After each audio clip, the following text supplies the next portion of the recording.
Good night to you, Grenada, Carriacou, and Petit Martinique. The rest of the Eastern Caribbean. All listeners all the way out there. Those of you listening in Dominica. Those of you in St. Lucia. We have Martinican listeners. Good night to you. St. Vincent and the Grenadines. My good friends out there on Union Island. Bakeway. I sing but peace and harmony. These words you said are too easy. Why did you do it? Why? Who give you authority? I do hope that each and every one of you have been having a wonderful day today and having a good night. Once again, it is time for Talking Points. My name is Shalon Scott. I'll be taking you up until the 10 o'clock hour. At the half-hour mark, we will be joined by Mr. Christopher D. Ali Jr., You smite the shepherd and scatter the sheep. new National Party caretaker for the constituency of South St. George. We'll be having a conversation. That's why I'm rising. So saying a good night to all of you joining us via We Noise Radio, One Soca Radio. I believe Real FM is on with us. Good night to the Real FM listeners. Hope that all of you are having an absolutely fabulous night tonight. Yo, Mr. Hidden Man. Why you fight against Jaja plan? I want to know. I want to know.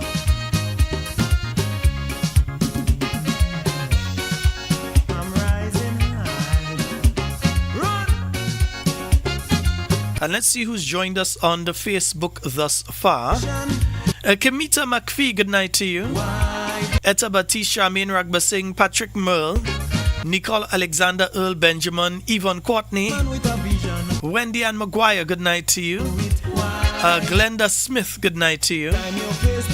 John Mark, I see you there. Laslyn Douglas, good night. Dennis Andrew, good night to you. Elizabeth Douglas. Dr. Love, hey Dr. Love, how you doing, bro? It's been a while. Yeah, Phyllis Charles, good night to you. And Christiana, sorry, not Christina. Let me say your name properly. Christiana Cadet, good night to you. McLean Mitchell, I see Teresa Coleman. Teresa, what's up? The more you fight me, you make me more strong. So they know they can't keep a good man down. Let me take that a little bit back here. Keep a good man down. In Jaja, I put all my trust. And over on the YouTube, good night to you, Agnes Henry, Caitlin Knight, Gemma Warwood, Vanessa Lalji, Listra Abraham, Ruth Thomas, Denise Sandy, Francis George, Kathleen Ledlow, Ann Andrews, Dalton Sean, Ashma Charles, Michelle Alexander, Faitlin Hallie Douglas, the lovely Mrs. Watts, accompanied by Mr. Adrian Watts, Moko Joseph, my good friend in Springs, Moko Pin! Carib Spice Fitness. I wouldn't know that Moko Pin thing is from since a teenager, you know. Yeah, this man know me yes, since I'm a teenager. Yeah, I know Mr. Moko Pin. Dolores Redhead, Yolan Pariag, Claude Abraham, Roslyn Jones, Anne-Marie Grant, Debbie Seals, Clive Raymond, Jerome Lewis, good night to you. Lona Lolo Williams, good night. Joyce Lewis, John Stafford, Maud Martlin, Red Girl Pascal, Marilyn Ferguson, Jacinta Alves, Baby Daddy, Cindy Thomas, Andrea Burke, Gillian Williams, Marilyn Ferguson. I see Cicely Celestine, Oswald Belfont, Jenny Samuel, Fitzroy Philip. Hey Fitzroy, what's up? Chris London. Yeah, Chris London, always busy working. Chris always. Chris! Chris London, good night to you. Bernadette Joseph, and let me see, Veronica, Sandra Pascal. Good night to you, Sandra Pascal, and the entire family.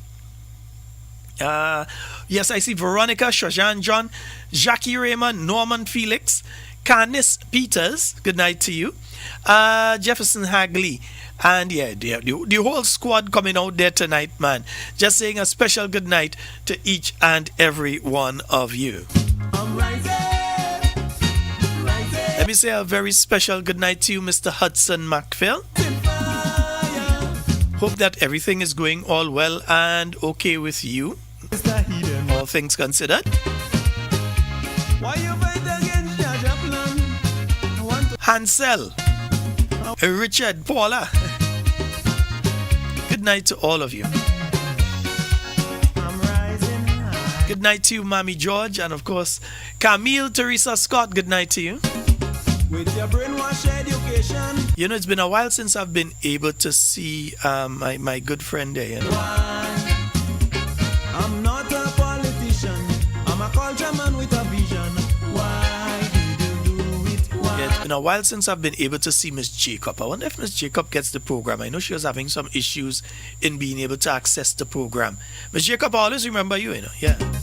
You thought you would prevail, but now you know you fail. Because I'm I like haven't got to see her for quite a while, due to unavoidable circumstances. Let me say good night to you, Paul Thomas. good man down.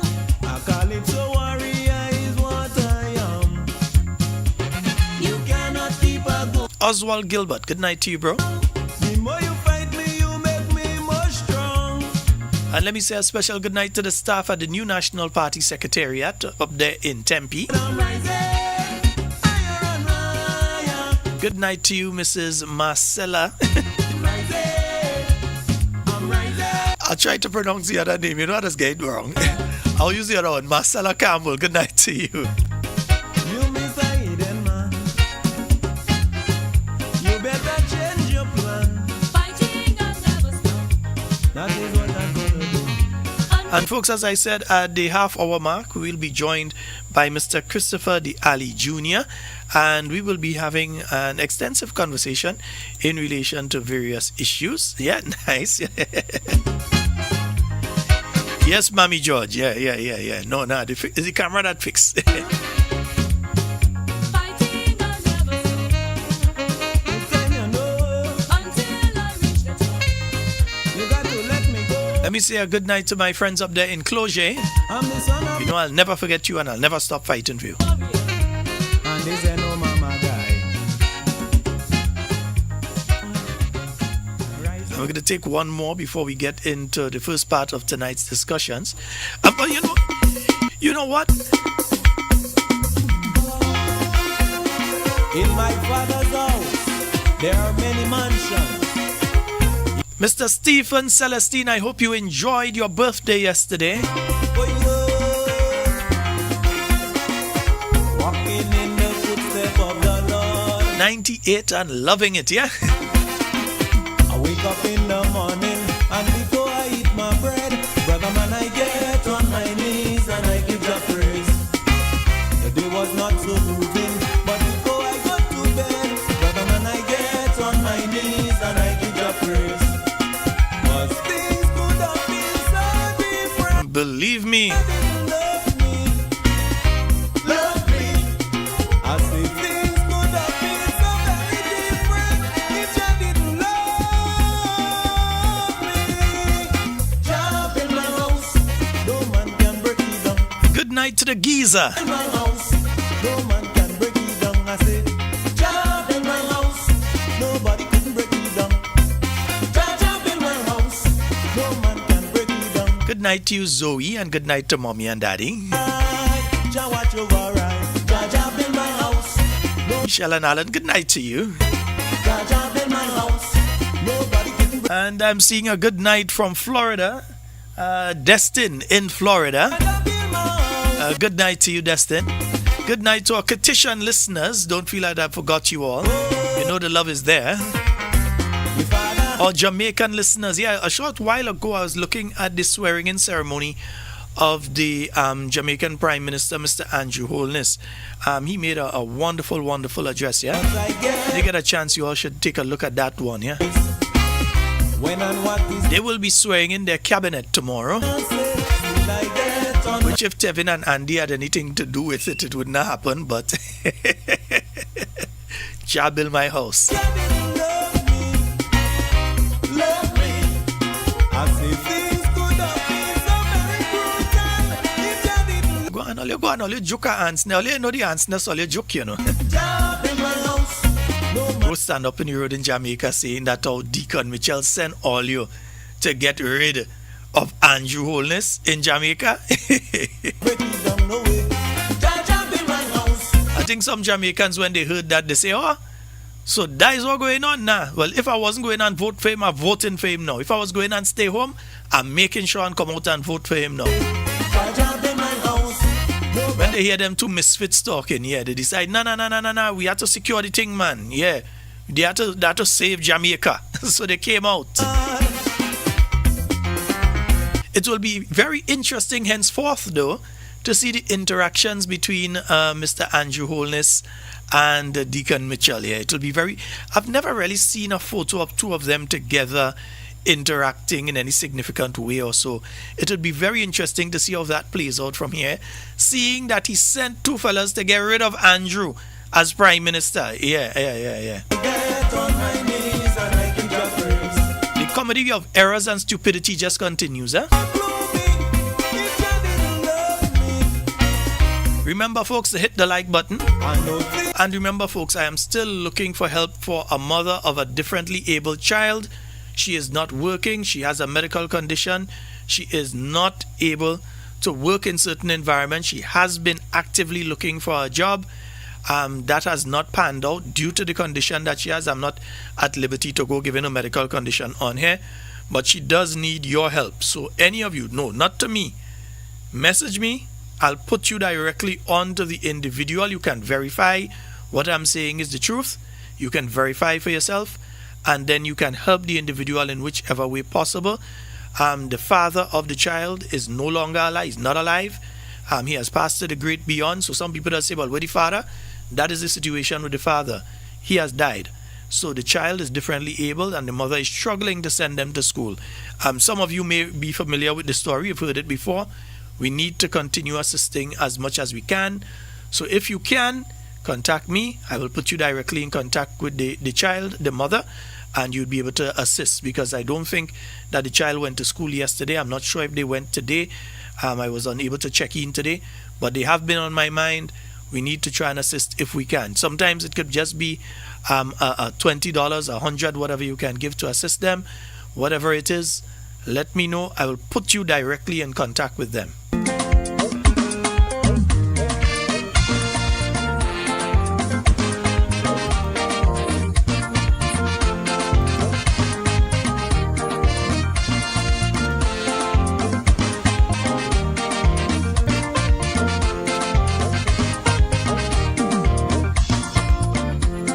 And folks, remember,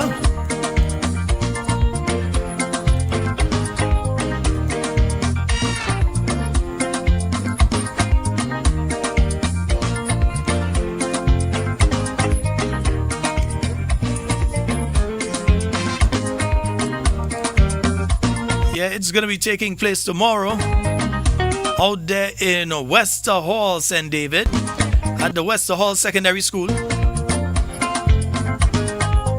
Well, you see the nice lady over on the side here. Yeah, that lady there, that nice lady there. Nice, yeah. Yeah, that the flight controller, that's the one who, yeah. She had grung the man for a while, you know, yeah. Good night to you, Mrs. Nolene Thompson, and your entire family. Hope that you all are having a wonderful night tonight. So, folks, the New National Party are having their public meeting tomorrow. That's starting from 6:30 at the Wester Hall Secondary School. Come on out in your numbers and show your support for the New National Party. You know they like to come and take picture at the beginning, I think, when it have 2 or 3 people and you're just getting ready to start, or you just start and 2 bus and 3 bus ain't reach yet. They just come and take picture and then say that is all the people that have an NNP thing. So we have to deal with that, huh? I think we have a caller on the line. Hey, take it off. Hey, sir. Hold on a minute. Let me see. Hello. Hola. Hola. Hello. Master Garso. Good night, Garso. How you feeling, Garso? I'm good, man. Yeah, everything capacity. Yeah, man. You got to go through. All right. Well, I'm calling on behalf of a senior citizen, a well-known, well-rounded, ambassador. What is that to say? A gagoose, a stalwart, a gagagoose, a kobo. But let me tell you yourself. I know Yes, what sir. talking to. You tell me call Sheldon for you? Yeah, Sheldon, Sheldon program. Yes, sir. good evening, sir. Good evening to you. You can't pick up the voice yet. No, you know you Not voice not like that, not but not tell not him quite you yet. tell him you Not quite yet. Are you based in London? I ain't You know, leaving this pussy behind. I I ain't I ain't leaving leaving it. it. I I ain't ain't leaving leaving it. it. Go on. Whatever Who is that? plans you have, change your You, mind. s- you know it I more than ain't me. leaving it. So who that is? I'm trying to remember the name of the artist that sang that. That would have been about 93, 94, somewhere around there. 95. Yeah, Anywhere around you have that your time there. history. But You have your history. the name is just slipping me right now, man. Oh, we gave you all the names. I just gave you all the names. Va- Gargoose, Ryan. Val Adams. Of Val course, not now Adams. you're talking about people. Children, know the time has But come. why is good people like Rise up. why is good people like Val Adams hanging out with the likes of noise radio? Well, no, I image them. that's my buddy. That's my good I buddy. manage them.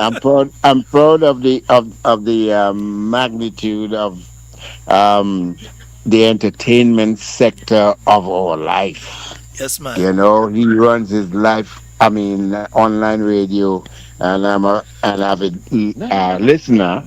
And Nah, you're dissing me along right with now. you, no, You're but I dissing mean, me. We started on so, branch off to FM, well, and now we soft but AI. you see, AI you're giving me system. too much to say right Oh, now. all right, all right. Yeah, that's what Senior citizen. you know. So He called me Sheldon, senior citizen, and I'm only 19. You know, this guy's wicked, bro. and I 12, so you're still a senior citizen. And I might be what, 6.5, But 9.5? but Val, This no, is there any chance that you will be performing in Grenada anytime soon again? Because I mean you have a massive, not a small, you have a massive following in Grenada still who still want to come out sometime and shake a little leg and hear those tunes. They ain't sitting down for that, you know. You know they moving chair once you well, I start. mean, let's work on it. Let's work on it. Um, I'm in contact with a couple guys in St. David Hmm. that want to do something, but Mhm. we can stay in touch and Yes. work something out because I'm very anxious You like this very because short. I wasn't you know I had a stroke Yes, I know you and weren't in the best of health. Yeah. right. So I was there for the Masgra last year, and I was a guest on the program. Hmm. It was okay, but didn't work out well because my leg from the stroke started feeling numb, like when you knock your elbow. You ever knock your elbow? I think everybody knocked Yeah, their like they elbow. say, you hit your funny bone, so your whole hand shock. Yeah. Right. But anyway, it was good. I was well accepted. But I really want to do like a tour of Grenada, Hmm. meaning to have an event. I don't know how it's gonna work out, but I have an event at every parish. Um, and I think before I encounter anything else, I don't foresee this. But at the same time, I want to take it away. I'm anxious. I know about the popularity that I Hmm. still have in Grenada I had it over there. and the support and so And forth. Because I've breaking it done a up lot, into apart some from the pieces. music, I've done a lot And then your for wife Grenada said, on behalf of Grenada Hmm. to showcase. You know, yeah, I've but won the Independence Monarch here on 3 occasions. It had slowed down, and I stopped competing, and I started doing the program myself for 7 years Hmm. because I wanted to see that our culture remain alive here in New York with the shows, with the competition, the independence competition, and so on. I've won three consecutive occasions, Band of the Year in the small band category because I got into mass, and we won 3 times on Labor Day in Hmm. succession 2013, 2014, and 15.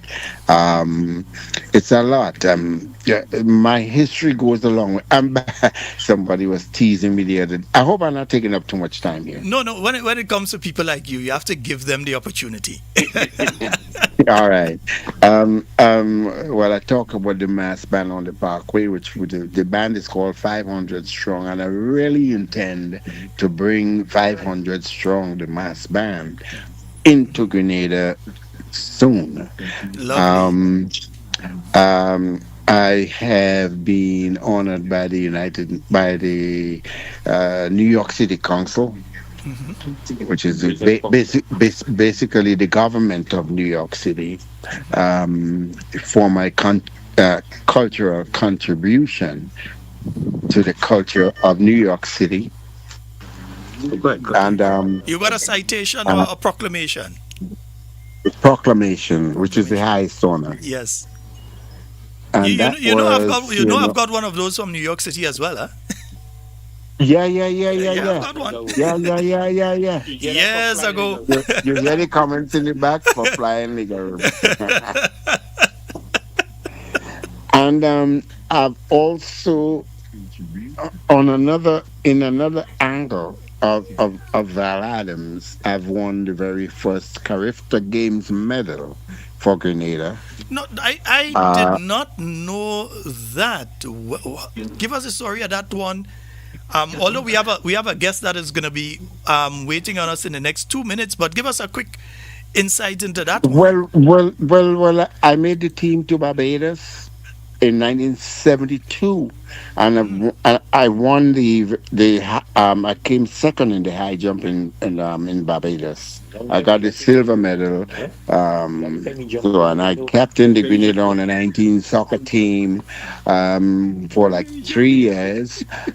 Victor Ladrum of GBSS 3 years.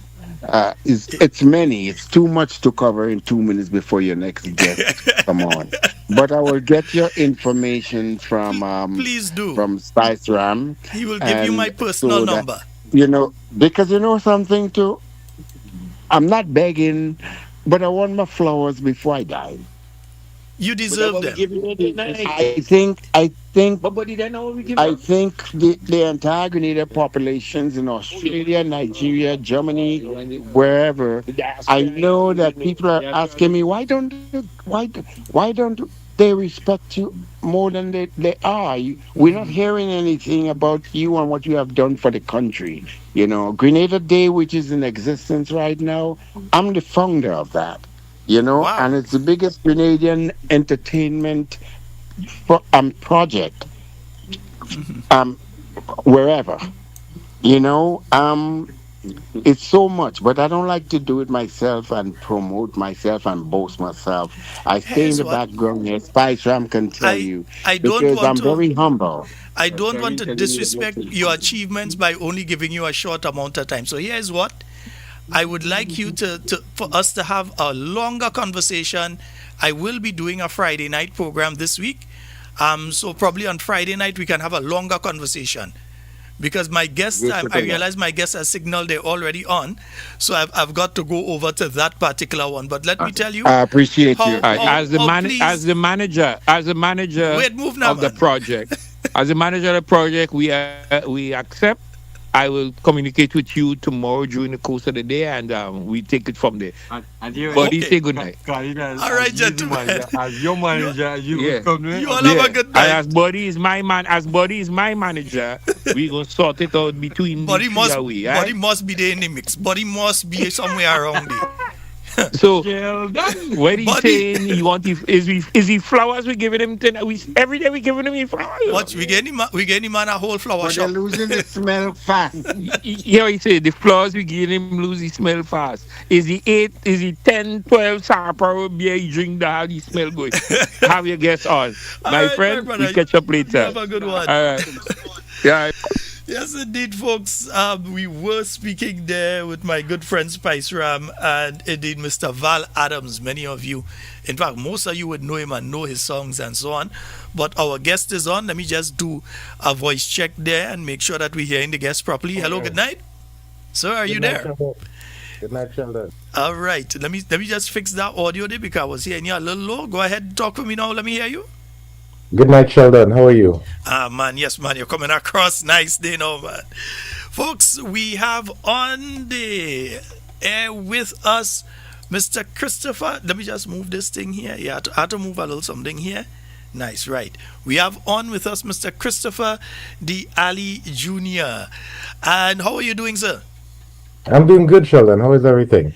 I am quite fine. Quite fine. A good no. A good no.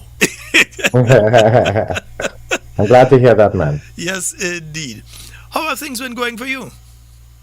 Well, it's been a busy time. We have a lot to do right now. We have a lot to accomplish. Getting a team and everybody to focus towards their goals. So right now we're in a lot of very busy time right now in the constituency. So I can't say I'm not occupied.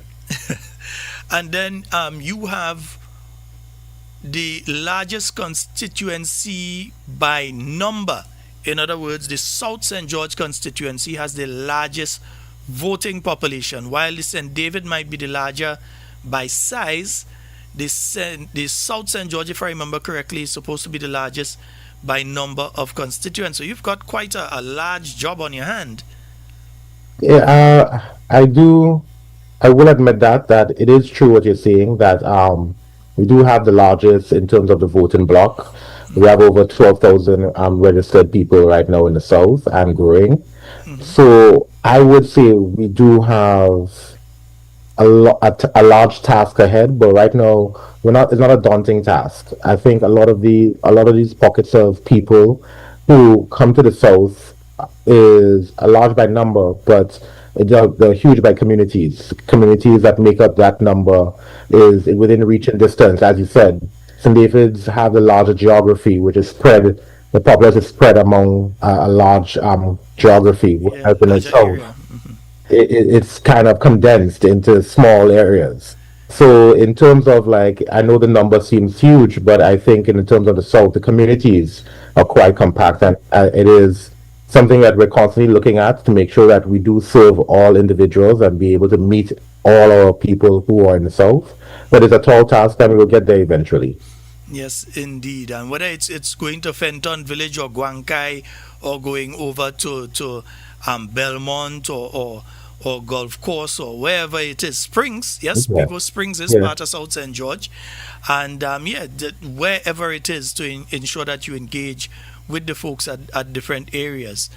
Now, one of the things that most folks have been speaking about, and it is within the South St. George constituency, is the issue of transportation. Man, Mm-hmm. you Mm-hmm. better leave home by a certain time if you intend to reach in town, and Mm-hmm. a certain time from town if you intend to reach in the south, Grand Mm-hmm. Anse or wherever. You have the traffic jams that occur in areas, for instance, the Karani James Boulevard. You have an issue there, Mm-hmm. traffic piling up at particular times of the day. You have the same situation even on the Springs Road, and Mm-hmm. you have the situation again all the way going down to the Maurice Bishop Highway. You have Mm-hmm. situations where the traffic piles up. Mm-hmm. Um, what is your take on what has been taking place, especially recently, in relation to the traffic congestion? People not being able to get to and from work on time, to and from school on time, and different appointments and so. What is your take on what has been taking place thus far? Well, my take is very personal because I'm someone who traverses through the community quite often. And right now, where school has started back, it has gotten even tougher for everyone. Right now, we have to focus right now on making sure most people within the South has the ability to move and traverse through the community and get along doing their business, going to work, going to school, and these other things. And it's tough right now. Many people in the community don't feel completely served by the transportation sector. There are areas in that is growing, Lower Woburn, going into to the valley. A lot of people in the valley. There's only a certain limit to where the bus reaches. There are large community in Mount Hartman. There's communities in the Greater Grand Anse and Housing Scheme area. These are areas which has a large amount of people, but it's taking more and more time to get to and for work and to actually commute to get to the supermarket because you can't take a car anymore. It's best you take a bicycle because the reality is that there's so much business going on in the south and so much economic activity with the tourism belt. It is a lot for roads to handle, and even the feeder roads that support those roads are congested with a lot of cars parked up on the side. And I feel for all people affected is I feel for the parents who are stuck in traffic, have to call their bosses every day and say, "Hey, I'm 20 or 30 minutes running late. I need more time," and then they have to spend a little later at the same office to make sure they get their work done. And when they leave work, they spend the next hour in traffic again. That time away from their families is hurting a lot of people. That amount of gas burning in while sitting down in traffic is hurting people's pockets. The people who can't move freely to home to go to the supermarket or get something to eat is slowing down business. So everybody's feeling it right now. I'm diligently right now looking at the problem holistically, trying to like hopefully meet with stakeholders such as in the transportation sector so I can better understand the problem and ask the community in what ways would they think is the best way to address the problem, because I don't believe there's a one size fits all. I believe we have to create different nuances in the community that serves all the members of the community. I think probably the new national party was the problem because probably the new national party created a situation where many more people were able to access vehicles. When you would have been younger, well, let me leave you. You younger than me by far. But when I was younger, and you passed by a secondary school, and we've heard this from Dr. Mitchell before. We've heard it from other people before. You passed by a secondary school. Usually, you would have seen one vehicle, maybe two. The most you might see is three. The principal might have one, the vice principal, and some other teacher that through some other means may have had a vehicle. But they basically had a parking lot that used to be used for cricket and other things. And that's what they used to have. These days, when you pass by a secondary school, you realize parking lot ram. Some of them have to park on the outside. Every teacher is able to access a vehicle and so on. You see the same in various other businesses, and so you realize older businesses, they didn't study parking as much. They had a parking spot for 2 or 3 vehicles. That wasn't a consideration because not much people had vehicles. And we're speaking as close ago as the 1990s and the early 2000s. And then due to the economic development in Grenada, many more people were able to access vehicles. And as such, now you see the overflow, especially in the Grand Anse Valley area, man. It's terrible there, especially when you can't tell people in Grand Anse Valley that they can't buy a vehicle. You can't say to them, you can't buy a vehicle. You can't watch a man and say, hey, you have your money, but you can't buy a vehicle. So they buy their vehicle, but then the problem comes up, where do I park? So you may see, as is happening now, even in another area in where the project has been done in Molyneux, that people have their vehicle and their only option now is to park at the side of the road, and it creates a bottleneck. And we're seeing that in the south as well. So maybe we to blame, man. We too successful. I think that is a good thing and a bad thing because one, it opens up a new area for the new national party to fix and an area where we should focus on, because the people do believe that we are the party that actually takes pragmatic approaches to solving problems. Now, the traffic problem, we didn't see it coming because the economic growth of the country, people would make sure they have certain comforts. And a personal vehicle is a comfort that is indicative of the economic growth we have experienced under the new national party. More and more people should feel free to have their own personal vehicle. It is their choice. As Marshall says, so you only could drive one vehicle, but you still want two. You want to have the off-road vehicles to go a little thing with the boys on the weekend, and you want to have the daily driver. I have no problem, even if you want to have your own motorcycle to go breezing on the weekend. That is your freedom as a citizen to use your economics to whatever you feel the need to.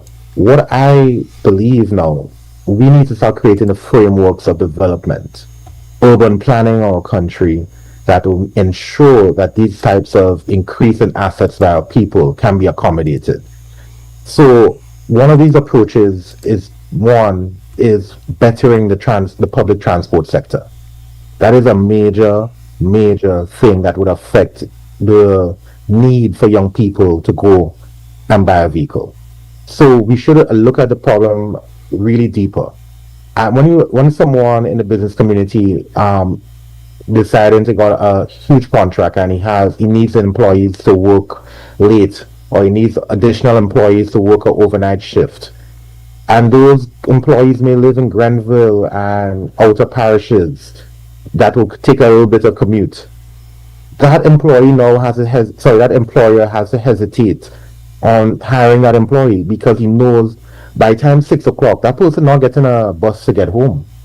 It is hard for that person to advance themselves economically and still living where rent is cheaper. Because I'll be honest, rent not cheap in the South. Everybody who live in the South know rent not cheap. Everything is quoted in US dollars.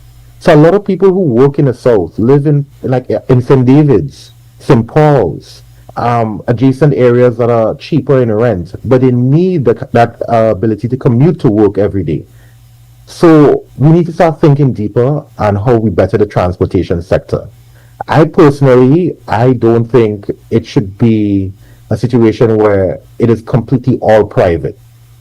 I think government needs to start thinking of initiatives that bolster the transportation sector with a mix of public-private partnership that allows us to have a economy where a young person in the South who on a Friday want to take his girlfriend out to Junction, after he finish Junction, he should be able to find a ride home.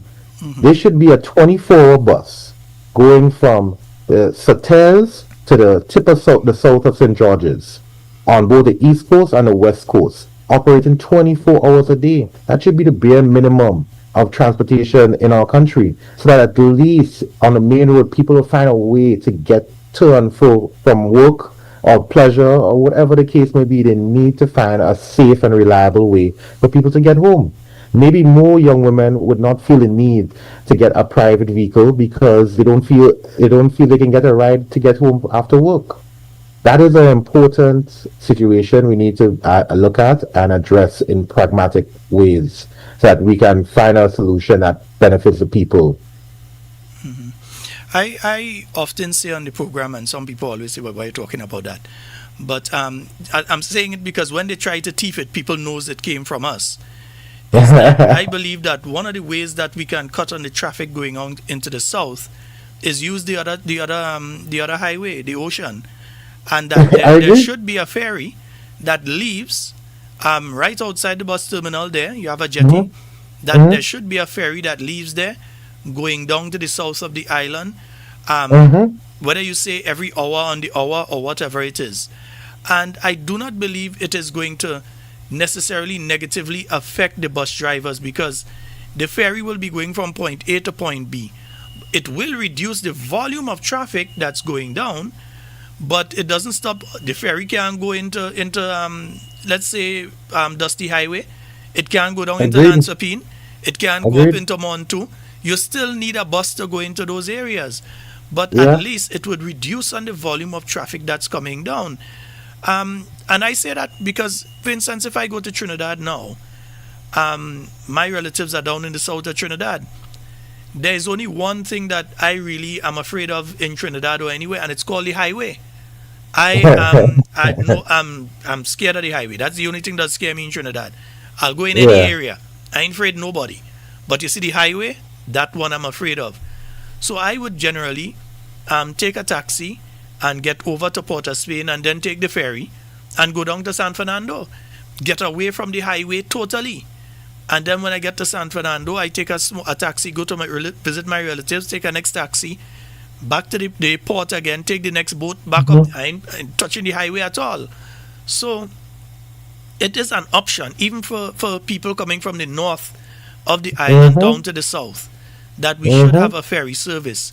We saying it is an NNP idea because we know they go want to thief it. So we're saying it from now.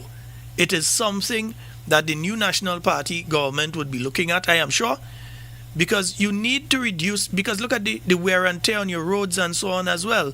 You have to Yeah. be looking at all of that. So you have to be looking at alternative routes. Not everybody could afford the helicopter. So most of us can't afford the helicopter.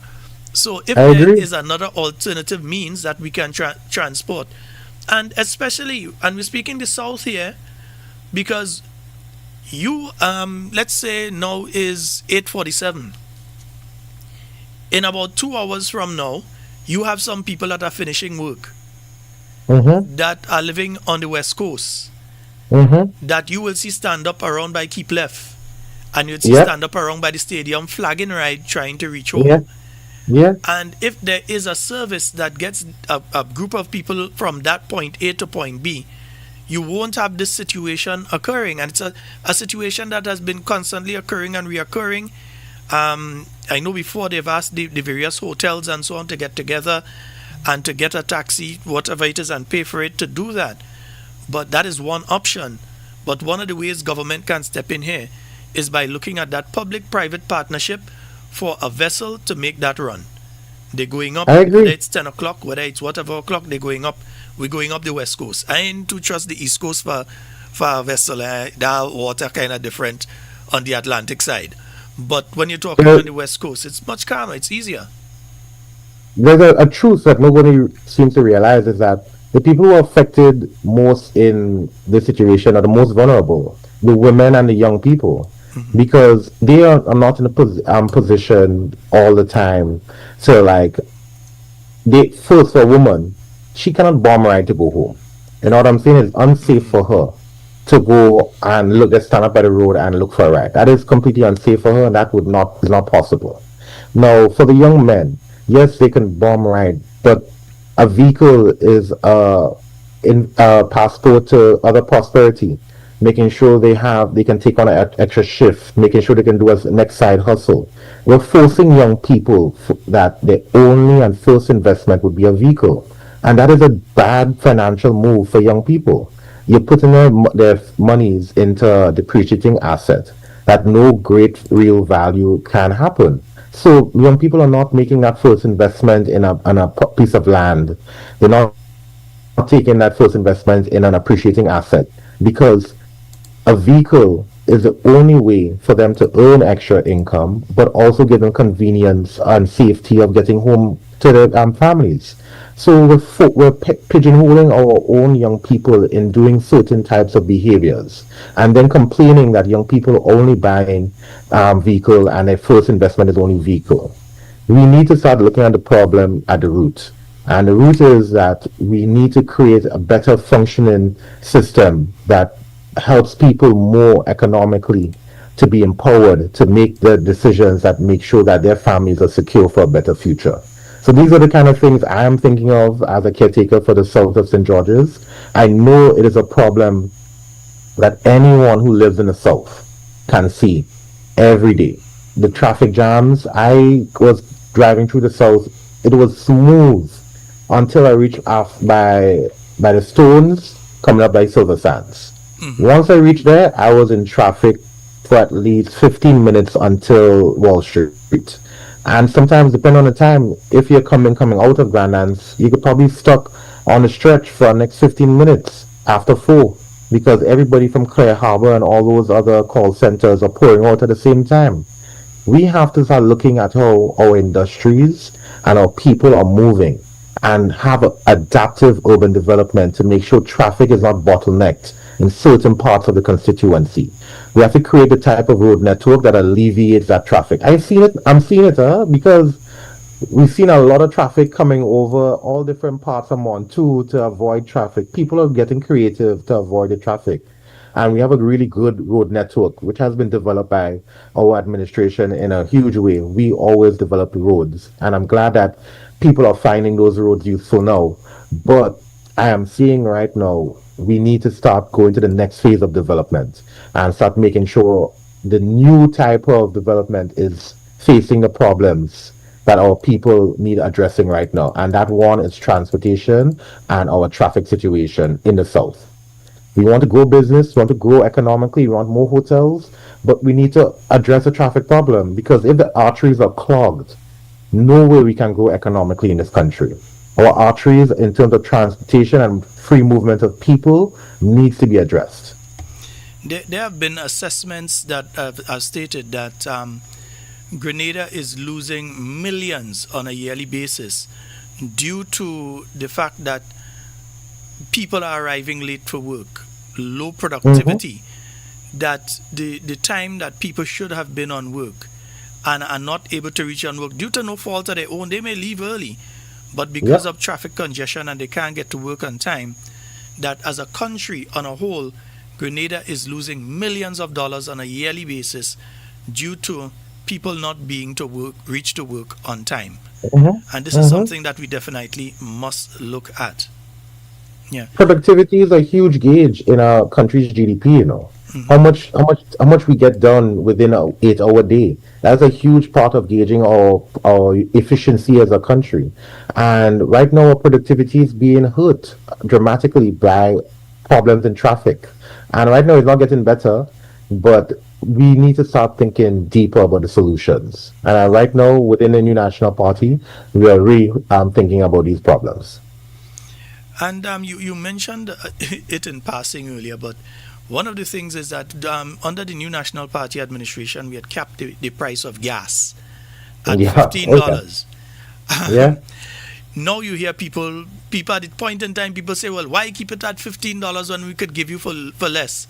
Apparently, Mm-hmm. they did not understand the concept of capping gas at Mm-hmm. $15 and Mm-hmm. the benefits that there were for the same busmen who provide transportation. Because while we say there are problems in transportation, remember the busmen, these are the ones that have to go and face the parts store. They have to go by nights or wherever and try Mm-hmm. to find the parts on a nearly weekly basis. They have to face the tire stores and them on a nearly monthly basis, and they have to face the gas station on a daily basis. So they are putting out money on a daily basis and Oh then yeah. struggling to make it back on the road on a daily Oh yeah. basis.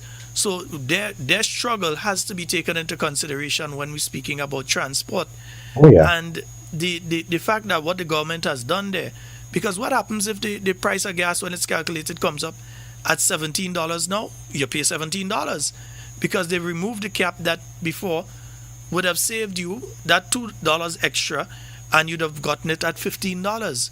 But they don't explain that to people. They just say, well, we removed the cap. Like if the cap was a bad thing and was doing something negative to Grenadians, and that Grenadians paid $15 if it was less. That's the sort of impression they were giving. I think what the people are right now experiencing right now is a reality in their wallets. Because a lot of things has been said, but what people are really feeling right now is a reality that there's a lot of talk and a lot of Facebook posting, but people feeling it in their pockets. It's coming at the gas, it's coming at the parts man, because the parts man saying he have problems with shipping and all that kind of stuff, and things getting harder, so his parts increase. Then the person at the food who's selling food or lunch on a daily basis telling you, well, things going up, meat getting more expensive, all my cost of goods are going up.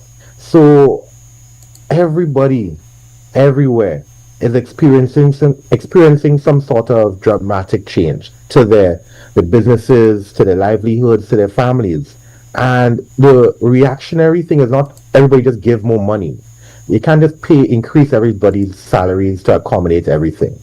We have to start thinking how we make sure the inflationary environment in Grenada is not spiked too much.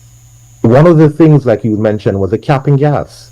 The government took that hit to make sure that the people did not feel it in their pockets. That is an important role of government, is to make sure they take the proactive measures to make sure that certain economic shocks don't hit a country.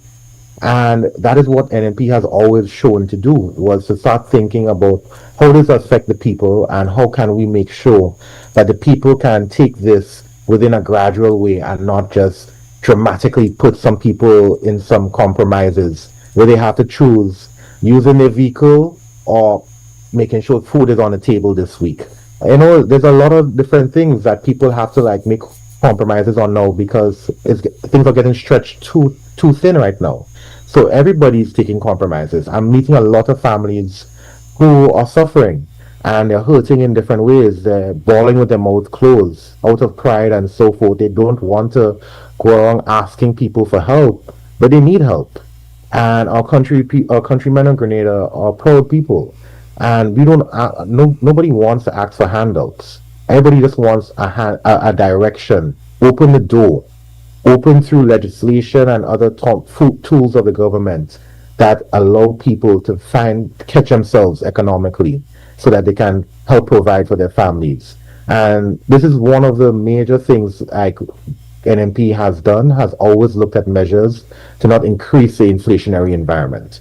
Right now, we're in a situation where inflation is a thing that no one talks about in Grenada. What is the inflation index in our country? How much has things increased for the average man? No one wants to talk about these numbers because those numbers are going to hurt the reality the government is trying to spin. It's going to hurt the impression that Grenada is somehow doing great and they have delivered for the people, when in reality they have not. And that the only thing that is being spun into us is a type of reality that is not in line with what's going on globally. Well, we taking offense, because we talk about the inflation here, and we Yeah. do give people the consumer price index, and it does show significant increases in various areas that people are paying. The $100 is not stretching. $100 in No? 2025 is operating like if it's at $10. Not even at 20, it operating like if Yep. it's at $10, like somebody scratch out a zero on it and paint it in blue. So it operating like at $10. And with all of that happening, we have the announcement by the Grenada Electricity Services that they are going to be increasing the price on electricity.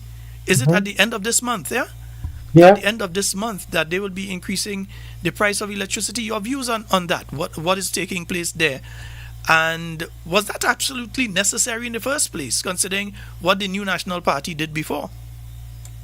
I mean, New National Party has always believed that not just electricity, but power generation and these kind of things is of national security. It's a national security imperative. We need to make sure that we secure our energy sources and people who control our power generation. Now, we did bold investments to make sure we had an ability to control Grenlec and being able to put the right inputs so that the people can be able to afford electricity rates in this country. Now, a lot of people do not know that the bill you get every month is made up of three parts of that bill: the non-fuel charge, the fuel charge, and taxes. Two out of those three parts are controlled by the government. Now, when you look at your bill, Mr. you have Diali, to look at repeat that again for those in the back of the class who may have missed that point. I want you to emphasize it again, that what the three parts that your monthly Grenlec bill are made up of. the three parts your Grenlec bill is made up of every month. When you look at that figure, is the non-fuel charge, the fuel charge, and taxes. And two out of those three and parts of that bill is controlled by the government. So the government has a two-thirds an ability to control the price you feel when you see the Grenlec bill. That is a significant control in one of the largest bills any household has.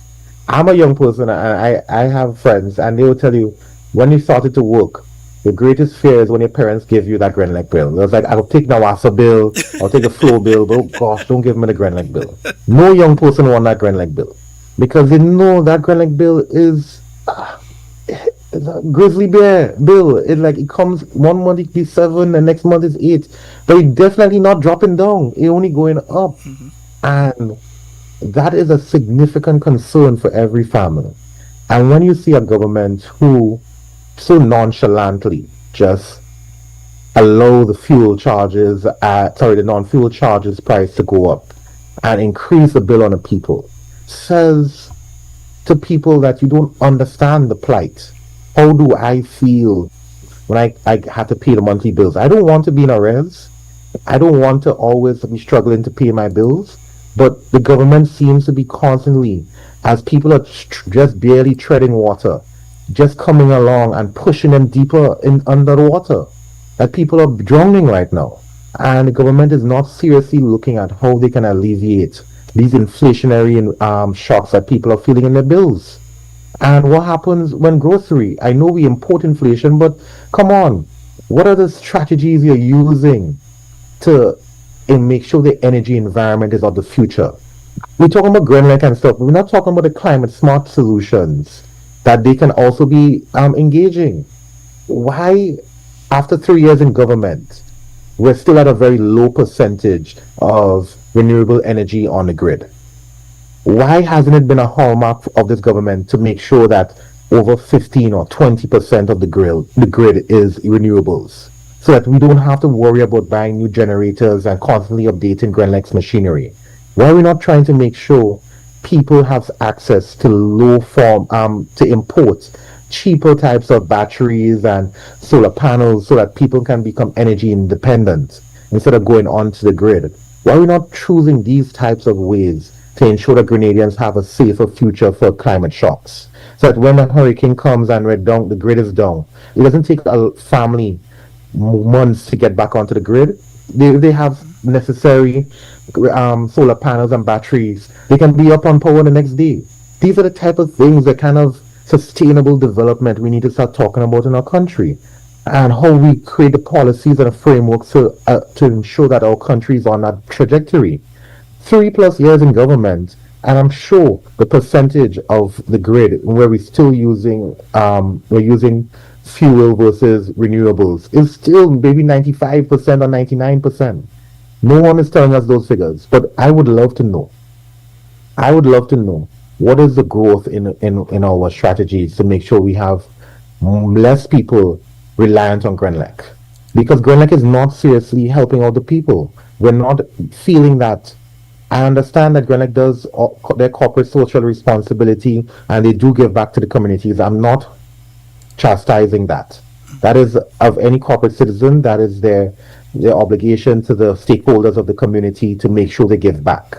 But I also am trying to say, importing diesel and all these heavy fuel to make sure that we create power for our people is not what we should be doing. We should be focused on the future and how we create an energy independence that makes Grenada more, and the Grenadians that live here, more able to take advantage of the future opportunities and make sure they're economically stable. So that is why I really think what has been done with the Grenlec situation, and that the government just kind of nonchalantly did not even consult. I have a great debate about why they need to increase that, but just did. I think it just shoving the Grenadian people down economically underwater, and we need to start thinking about how we can get this government out of there so that a new national party can come in and help do the policies that help benefit the people. And there's so many aspects to this Grenlec issue, because it was the new National Party, first of all, that changed the law in relation to the Grenada Electricity Services Limited. Because, I mean, anyone with just a bit of sense who looks at what was in place for Grenlec, the share purchase agreement, and different aspects of what was there for Grenlec, that nobody in the state of Grenada was allowed to generate electricity without going through Grenlec first. Mm-hmm. Then at that point in time, the cost of solar panels and so was enormous. It's gone significantly down since then. But it took the new National Party to come back in, change the law. Grenlec decided, no, we don't want to operate like that, because you can't basically just do like what is being done now and tell the Grenadian people only raising the price next month and raise the price on them. So all of that was changed. And the company that the present Prime Minister was the lawyer for did not like that. In fact, could guarantee you that the money that the government of Grenada paid for Grenlec went through the present Prime Minister as their lawyer in Grenada. In case all you didn't know, and he gave percentage too. A hefty percentage for what was paid for Grenlec. Now, the government of Grenada owns Grenlec. This is not a situation that some company in Miami or some company in Honduras or a company somewhere in Biafra that owns Grenlec and decides that they're making this decision. The company is owned by Grenadians. Yes, there are Mm-hmm. shareholders and small shareholders and so, but the majority shareholder of the Grenada Electricity Services, well, let me say as far as we know, because you never know. Next thing the people sell the thing and we don't know. But as far Let's as hope we not. know, we hope not, because that wouldn't be too nice for them. Believe me, I putting on my boots. That ain't gonna be nice for them. But as far as we know, we are still the main shareholders. And yet still, these sorts of decisions that are negatively affecting us at a point in time that we should be encouraging manufacturing. You are increasing the price of manufacturing that is going to make the local Grenadian product too expensive to compete on the market with imported items. So when the cost of electricity is high, the cost of production is high, it means an item that could have cost $5 is going to cost you $7.50 because of the increases that are taking place. Meanwhile, the foreign one that they're probably creating, they're probably doing for as low as $10 or whatever, not even $10, they're doing for $3. They're able to ship to Grenada and they're able to sell that item in Grenada for $4. They're able to create it for $3, ship it to Grenada for $1 and sell it in Grenada for next to nothing. Meanwhile, the items here are very expensive. So we find ourselves in these situations when you do things like that. So you increasing the price of electricity. What you are doing is you're dooming the people who need electricity locally. And remember, you spoke of the call centers earlier.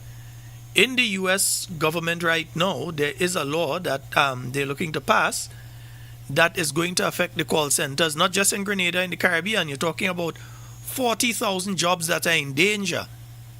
Mm-hmm. 40,000 jobs that are in danger due to the law that's being passed in the US regarding call centers and their operations outside of the United States, trying to get the jobs back into the United States.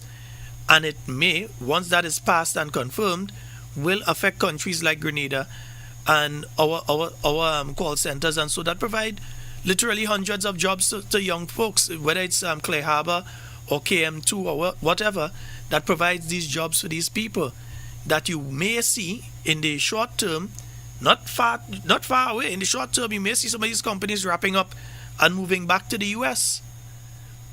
And That is a and scare. yeah, and That is the a scare. electricity is just adding to it to make them think, well, it make no sense us staying here.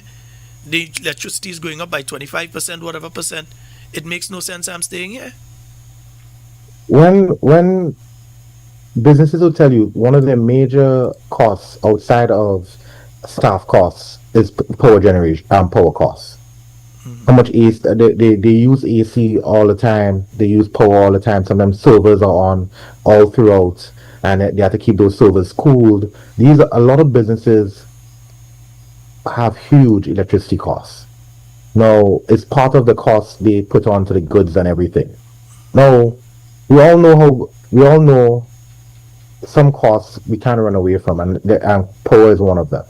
But what we're seeing right now from this government is a lack of consideration of for what how people are being able to pay their bills. It is like they in involved in their own little bubble that they don't understand what the everyday Grenadian is suffering right now. And a Grenlec increasing a Grenlec bill hurts an average Grenadian family much harder than any other bill increase. They can adjust on a lot of things, but power is one of those crucial parts of living in Grenada. It's hot. You see the temperatures we're living with, Sheldon. If you don't, I'm sitting down right now, and I must have a fan somewhere on to keep me cool. If not, I'm pouring in sweat. We live in a very warm tropical climate, and it's going to be warmer in the future. A lot of homes are putting on air conditions. Seeing more employment for all these guys doing AC servicing and repairs because a lot more people are using AC to keep them at least a little comfortable because the fan's not working anymore because you can be in a room and a fan blowing and you're still pouring in sweat. So we're seeing things change, and what we need to start to see is proactive measures that see the change coming around the corner and make adjustments now. And we're not seeing that right now. And the Grenlec issue is just part of the major problem, which is that the present administration is not taking proactive control measures to make sure the people of Grenada is being put in a more advantageous economic position. And we're not seeing those policies right now. What's going on in Grenlec right now, I see would is a little is it does not make pure financial sense to me. Because I know they say it's for them to do reinvestments and all these other things. But my question to them is that why are we reinvesting in old technology? Why are we not taking steps to pivot away from the old and broaden out into a whole new dimension where we can have more stakeholder engagement with people, providing their own power to the grid and making sure that the grid is more sustainable for the future? More hotels are going to come. And the situation with the call centers, that is a scary thing that's going to happen, but it's going to happen no matter what. Even though that bill does not pass and it does not happen, AI is going to replace most of call center jobs, Sheldon. Those, let me tell you, my sister, before she went to university, worked in a call center for 2 years as a good way to make income and still feel like, useful. Like, so a lot of people, young people, first jobs is a call center after college. And it helps them figure out where they want to go, save towards university or make other arrangements. But it is a way for most young people to feel engaged in the system. And with those jobs being up for grabs, either through power generation costs or through AI, it's going to be changed and upheaved. And a lot of those young people have to look for new ways to make income in the country. And if a government is not there to create those new pathways for them to land on, they will be left without a chair to sit down on. And you'll have a lot of young Grenadians feeling disenfranchised, lost, have no sort of hope for the future. And that will create a whole host of other problems that we don't want in our society. We need to create a society where young people feel hopeful, feel engaged, and make sure they have the right tools to make sure their paths can ensure that they will create a type of situation where their families, both parental and if they are starting their own families, have a bright and safe future. Well, one of the things, as you mentioned, that the hotel sector, I know you don't really want to see some, you may know of them, the bills that some of these hotels Yeah, get in relation yeah. to electricity on a monthly basis. Mhm. And if they're going to face a situation that they're going to see significant increases in that, they have to balance their budget. They're going to make the cut Oh, yeah. somewhere, and it might just be in some of the human resource that exists there. Oh, That they yeah. may see that, okay, if you remove these 10 positions or these 5 positions, that we'll be able to balance our books until we can implement something like solar power or some other alternative. Because it's not like they can't use the light. They must have lights outside for when the Mm-hmm. guests are walking Mm-hmm. around. So lights are Yeah. on for the entire period of darkness. The air condition, the visitors are not people that are used to the Caribbean. So they can't take the heat in the way that we might take it and use a fan. A fan does nothing for them. In their case, they Mm-hmm. must have air condition and so on. You must have the heated water and different things for them. So the cost to the hotels is significant. And if they, Mm-hmm. due to this increase, have to maintain their fiscal balance, maintain a balance in relation to their finances, they are going to make the cut at the lowest part. The people who are at the Mm-hmm. lower end, who may have just gotten the job this year, last year, they are the ones that are facing the axe right now for the Oh, hotels to yeah. balance off themselves. So Yeah. it is unconscionable what is being done at this point in time by Grenlec, and again I'm going to say by the government of Grenada, because Grenlec is owned by the government of Grenada. They can't say Masabole Masako. Masabul Yeah. Masako belong to the same person, so they can't try to separate the two. At the end of the day, the government has a significant say in what is taking place with Grenlec right now. It ought Mm-hmm. not to happen. It was during the new National Party, the reverse took place. Now we're seeing it being added. And at a point in Mm-hmm. time when usually your bills go up a bit because you're heading to the end of the year, Yeah. The longer nights. Yeah, Mm-hmm. you have on Mm-hmm. the lights longer, the air condition Mm-hmm. longer. Then you're heading into the dry Mm-hmm. season, so the air condition, the fan, all of these things. So it is heading into that period of time, and that's the time you intend to do the increase. It's hard on the But average Grenadian. It's very hard. I don't understand that kind of thinking by government. I really can't understand it. But what I can say is I'm hearing it from the people in the community. Because I'll be honest with you, nearly everyone, even in the most humble of homes, are putting on AC. You know what I'm saying, bro? They trying to they're taking an investment and putting on a piece of AC because to just sleep in the night, they're waking up in sweats and it's uncomfortable. It is tough, and especially where no, in a hurricane season where breeze is not something I can say, well, breeze blowing place nice. Sometimes there's no breeze outside and at night and it's still. It's rough. And you can, and it's tough. And what, how is a person now getting the rest necessary to go back and tackle that day, to go back in their tourism job, their job as a waiter or someone in thing and smile and be cheerful and be, give their best customer service when they could barely get a good night's sleep. So it is deeper. Power generation has to be something where we have to look. Grenada should have the goal of becoming the nation with the cheapest electricity rates. I think this whole idea that electricity, because we're a small island, electricity is supposed to be expensive. That is something that has been dispelled, and we have the technology right now to even dispel it even further.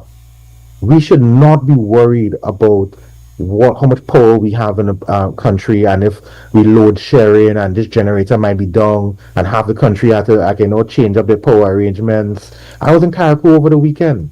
They had a fire not too long ago and they lost two generators, and the time it takes to put those generators back up it takes some time. And even when they had to put it back, it takes a half a day of no power to make sure the power is back up. Point being is that we need to start creating this bottleneck in power and start creating a system that's more democratized in power generation, making sure people, Grenadians, have the tools to make sure they can store their own power, make their own power, and manage their own power. In that way, that can alleviate a huge amount of bills from their pocket, from their regular monthly bills, and allow them to have more greater financial stability. These are the kind of things we need to start talking about as a government in waiting and as a people right now. How are we addressing the power generation issue?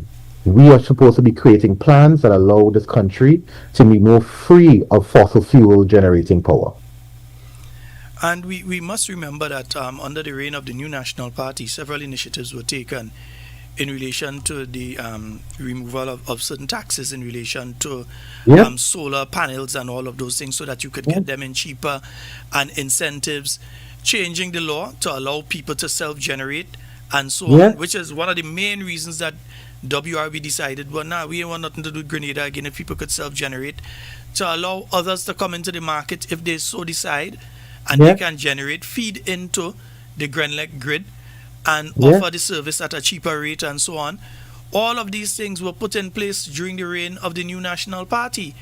yeah, Also, you had Dr. the Right Honorable Keith Mitchell early, when the new National Party returned, went to New Zealand, and the New Zealand government funded a study, a geothermal study here in Grenada mhm, around Mount St. Catherine, so that, mhm, and that geothermal study is there. I see them speaking like there's no mhm, study, and there's a geothermal study in relation to the area around Mount St. Catherine that was done, if I remember correctly, would have been around 2015, 2016, somewhere there. That was done with the aim towards going after geothermal energy to feed into the Grenadian grid. So all of mhm, these things were things that were done and achieved already. Yeah, and there were other things that were in train to happen. This administration comes in, talk again, but as usual, nothing happening. So we face an increase after facing earlier an increase in the price of water. We face an increase in the price of telecoms, because you would realize that when you get your internet and all of these things now, that there are increases every now and again. You see an increase of $5 or something coming up on these things. So when it comes to your telecoms, you're seeing increases. You've seen increases passed in Parliament, pushed through by this government in Mm-hmm. relation to water. You've seen that, Mm-hmm. and now you're seeing again. Don't let them make you separate Grenlec from government. Government is Grenlec, and Grenlec is government. You're seeing an increase being forced on the Grenadian people now, again by the government of Grenada, this time in relation to electricity. And all of this mixed with the constant increases that their own consumer price index shows in all the other areas like food and clothing and so on. All those and services, all those other increases that we have to face. Meanwhile, if they give you a local 10% increase one way, they take it away with a 25% another way. So we're seeing that Yep. happening. We've seen a lot of broken promises, and we're seeing a lot of inept judgment in terms of creating a type of policy frameworks that encourage Canadians to invest and take a risk. Because let's be honest, Sheldon, if average household is paying between 700 to 900 in a four-person household for electricity, and that can completely become off their monthly bills and go into savings and can be able to be saved on a monthly basis. That person will have an easier time to pay for their children's education. They'll have an easier time to hopefully take a little vacation and go up Carriacou for the weekend in an Airbnb. It allows them that freedom to make sure they can have enjoy themselves in Grenada. And I want that for my people. I want that for all Grenadians. I want Grenadians to start looking at these old structures, structures such as Grenlec and power generation, as things that we need to disrupt, things that we need to start to say that we need to look at these things and see how we can change it. Because the reality is that no one is going to change it first. No one is going to go up and somehow create the environment for us to succeed. We have to stand up and stand up at right at this time to make sure we take hold of our country economically.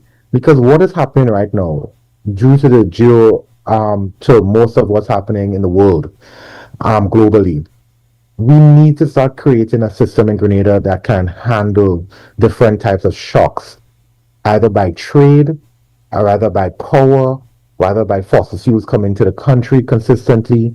We need to create a level of independence for a country economically, where we don't have to always look for external inputs for people to thrive. And the thing is, technology is creating the pathways and for us to do that and to build that future.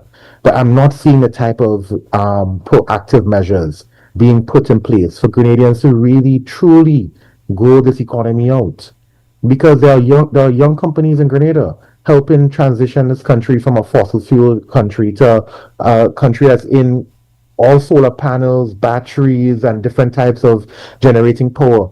Companies are popping up, young companies, and we want to see more of that. We want to see more people investing in that change. We want to see more people taking the huge disruption that climate shocks and all these changes in our world and take up that mantle and go forth and build an economic future for our country that is more sustainable, more stronger, and create a system where all our Grenadians feel that they're more represented and they're happier, and that is what I want for all Grenadians. I want Grenadians to see that we can build our Grenada to be the best that it can be. And only way that can happen is that we have good people in government who have the type of policies and the type of thinking to change that type of what has been going on for so long. And I implore anyone who's listening to ask anyone on who's on the other side in and supporting this government to say, hey, why am I not hearing that from your administration? Why am I not seeing the proactive measures to make this happen? Because they are in government. They have the ability to push the needle, and they are not pushing the needle at all. I see a laissez-faire, laid-back way of handling government in a time where it's tumultuous, it's risky, and it's fraught with a lot of different dangers in what we do diplomatically and elsewhere and others. So we need to be very careful, pragmatic, and sober-minded in how we approach and how we put Grenada in the right position to win. And that is the type of thing I want to make sure people know that the new national party is here to bring forth. Yes, indeed. And to the listeners who may have joined us while the conversation is going on, I'm speaking with Mr. Christopher D. Ali Jr., New National Party caretaker for the constituency of the Great South, South St. George. And indeed, we have been speaking quite a bit about various issues here, transport. We've been speaking about Grenlec and so on. You know, one of the issues, as I mentioned, transport and Grenlec, is that we've heard the government speaking about bringing in these electric buses and so on. And I want to caution. I want to caution in relation to that. And I'll say it in this sense. I'm trying to remember the name of the company right now in the United States, but there's one company in the United States that does the rentals at the airports.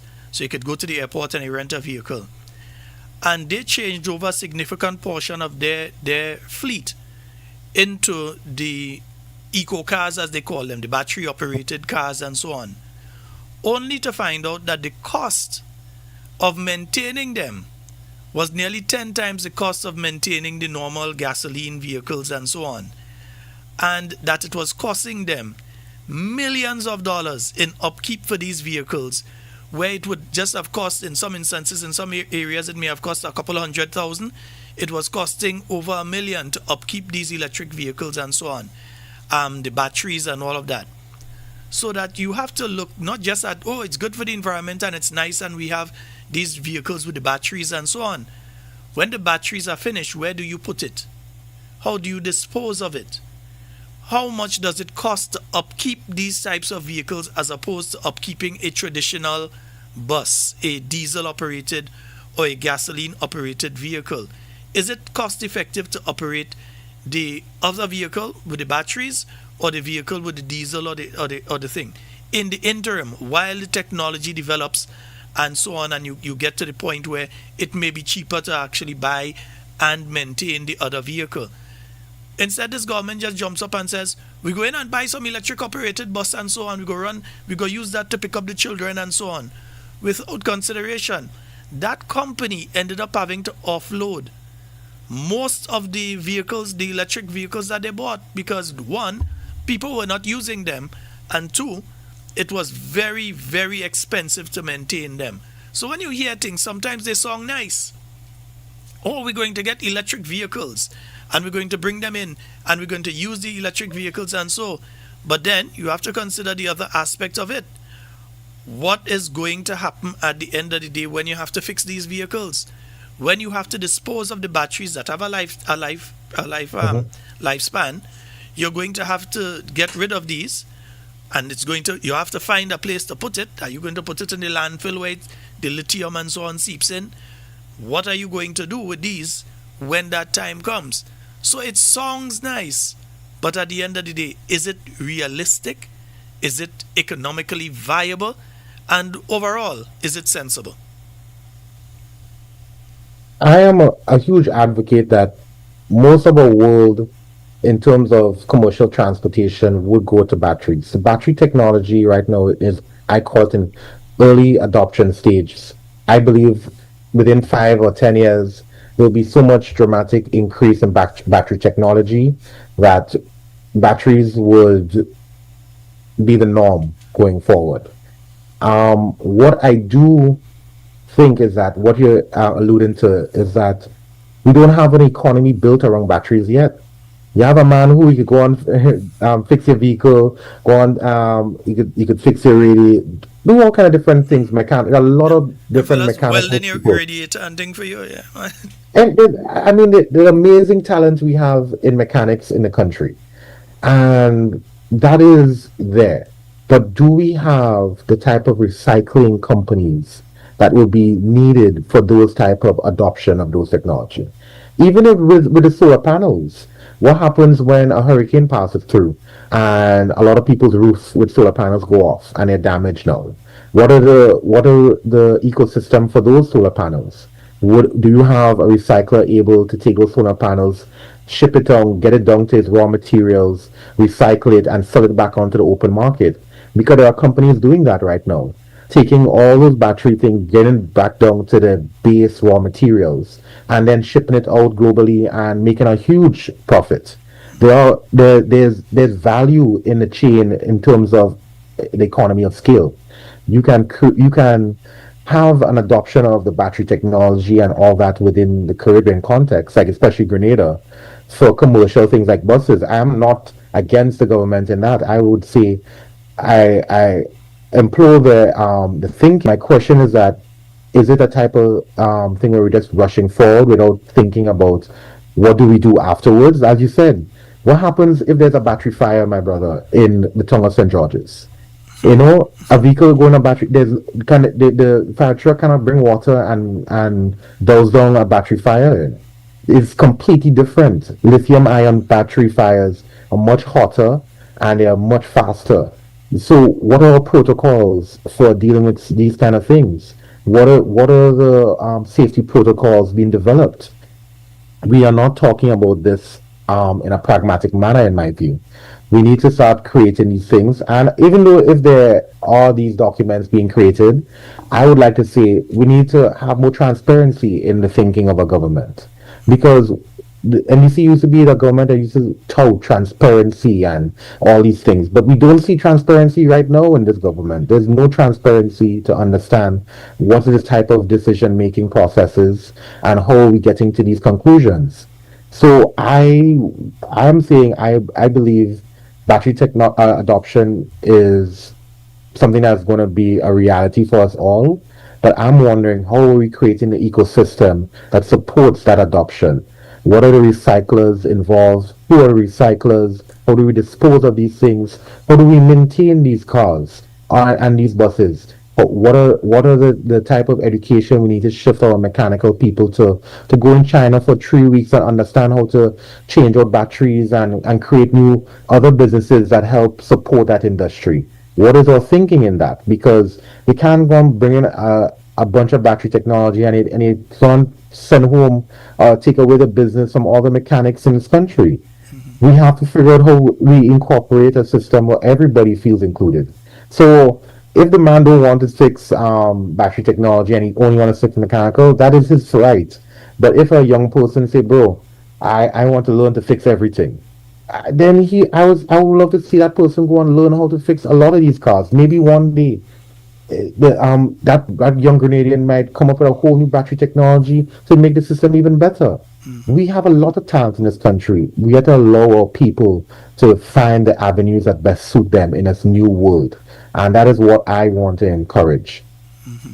And I see one of our listeners out there saying the Suzuki battery the Suzuki Ignis battery, that's 800 pounds, and for a Honda Fits battery, that's 1,200 pounds. That's just for the battery, the replacement battery when you have an Yeah. issue with those. So hopefully the price will go down. So is it something that you need to rush into now without creating that chain of we're going to be able to fix it, we're going to be able to create, we're going to be able to maintain, without creating that chain? You're just rushing in. Well, we bring an electric bus. Statement song nice, but at the end of the day, the reality of the situation is different.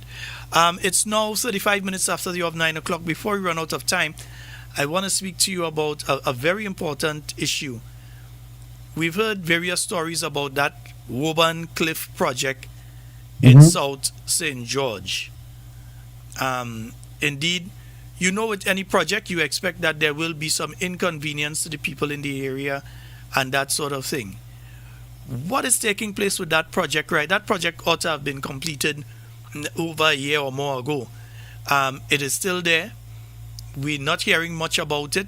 Is work taking place there? What is taking place? Because we hear about projects, because up to now we heard the Prime Minister say that bridges came in for River Road, and we know that if some heavy rainfall tonight, River Road go in and flood again. But we heard the Prime Minister say, he's on record as saying They've got the bridges for River Road and so on. There seems to be a problem taking place here in relation to implementation. Maybe for certain people, if their hand can't stretch in the cookie jar, they want it break. But anyhow you take it, something is going on. What have you picked up in relation to the Woburn Cliff project, for instance? I'm one of the Grenadians who all love development and infrastructure development is important. But the Woburn Cliff project is personally irritating. One, it is on the route of is on my route every day to get to and from Granans and around the constituency. I must pass through there every day. So I see the inconvenience and the traffic that happens there. I recently went jogging there about a couple days ago, and when I saw there, I was basically just ran through to see how much work I think would take to get this done. And really thought, I was really hoping that road could probably be open before the end of the year. But honestly, I don't see that happening right now. There's work going on right now, and I see work happening, but I can't say in a pace that would say that that project would be done anytime soon. I'm seeing work being done. I'm not every day there's something being done, but in a pace and manner that would help Grenadians get to the situation where they can use the road in before the year end. I really do hope so. But what I see right now is a lot of projects in the south being left to the wayside. The Woburn Cliff project is known by everyone because everybody coming from St. David's or Calavini, Fort Judy, Egmont, even parts of Woburn feels that personally. Monjaloo, everybody feels that Woburn Cliff inconvenience. But there's so much other projects that are left just sitting back. Jan and Glade. That road in Jan and Glade is partially done.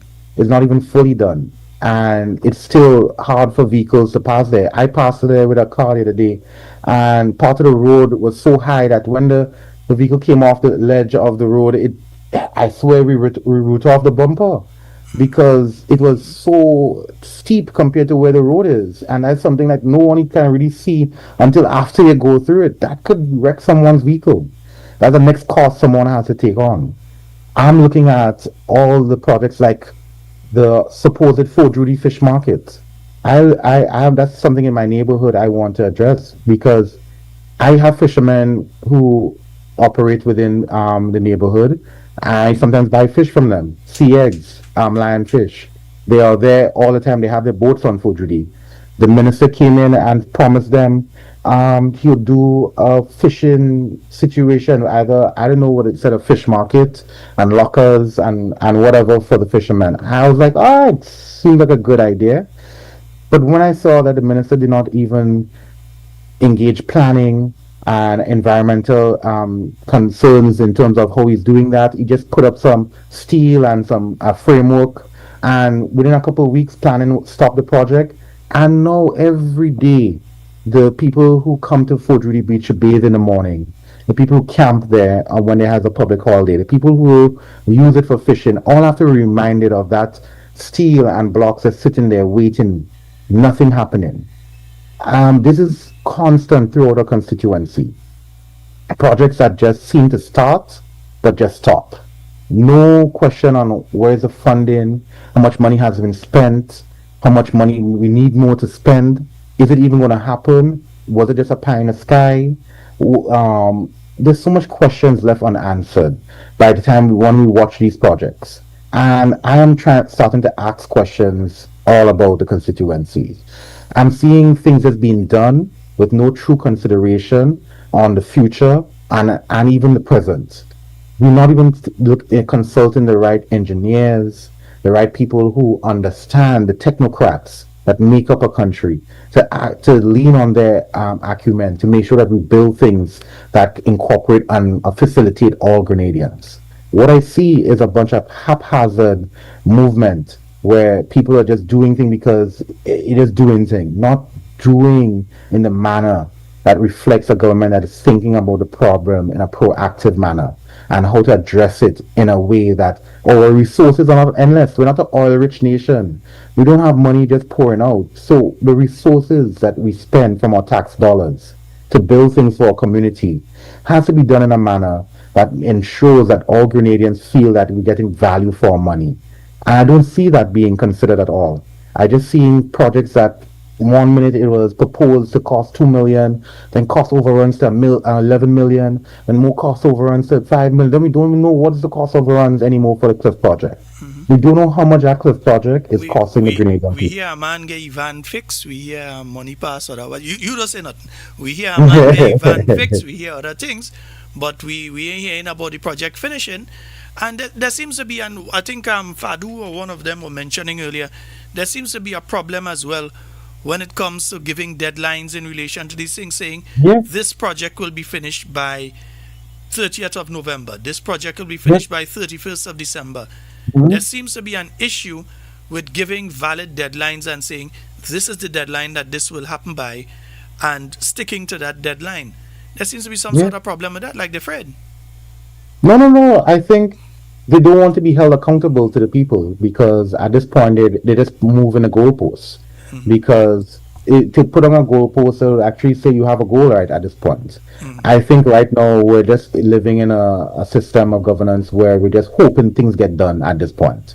We don't even know if it's get done. We're just hoping at some point it'll get done, because our hope and the ability of this administration to really do proper fiscal governance and responsibility to make sure that they're using the state resources in an efficient manner has not been seen. And we're left as a people to kind of hold our hands up in the air and say, well, Father God, just give us patience and time to make sure we can bear through this time, to make sure the National Party can come in and fix the problems. Because that's what we need right now.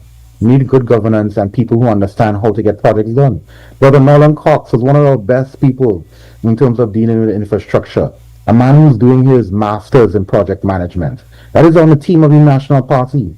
Someone who's all about making sure there's proper time scales, consultation, and deployment of state resources in a manner that makes sure we get our best value for money.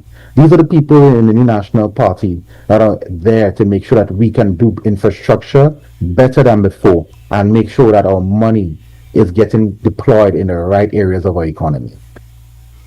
Indeed. And as we mentioned in these projects and so on, there's a project that will end up happening that I want you to take a look at. I haven't been down in that area, as you know, for quite a while. But right after the bus stop by Coconut Beach, on the same side, there's a wall there. And if you Oh look at my the God. wall, you Yep, I realize see it. that it I is see a it. disaster Yep. waiting to happen. Nobody's speaking about it. The last I saw, there was a sign put on it or some sort of sign or so, as though the sign is going to keep that wall up if we have a significant rain event or even a minor tremor in that area. What is going to happen with that wall? It is endangering the lives of every single person that passes there on a Yeah. daily basis and needs to be immediately addressed. That wall, and for those of you when you're heading into Granans, right after the bus stop at Coconut Beach, you're looking at the left there, and you realize what I'm speaking about there. There's a wall that's split, bursting, and there's a significant amount of soil and so on behind that wall, and a significant amount of concrete in that wall, and it can collapse at any point in time. We hope and pray, if it have to happen, let it happen late in the night when nobody's around. You might have the inconvenience of having to clear the road, but at least life and limb would be preserved. Something needs to be done. Come on, man, and Oh, people are brother, facing that every day. I was always like, that's the thing about people, private individuals who live by the roadside. Because even further up, by our Belmont Cliff area, where someone dig out their back wall and destabilize the foundation of the sidewalk of for the people. I mean, that is unconscionable in my view, because you took private resources to do development on your property, and then it is compromising the safety of citizens on the state road. These are things that should not happen on our main economic hub.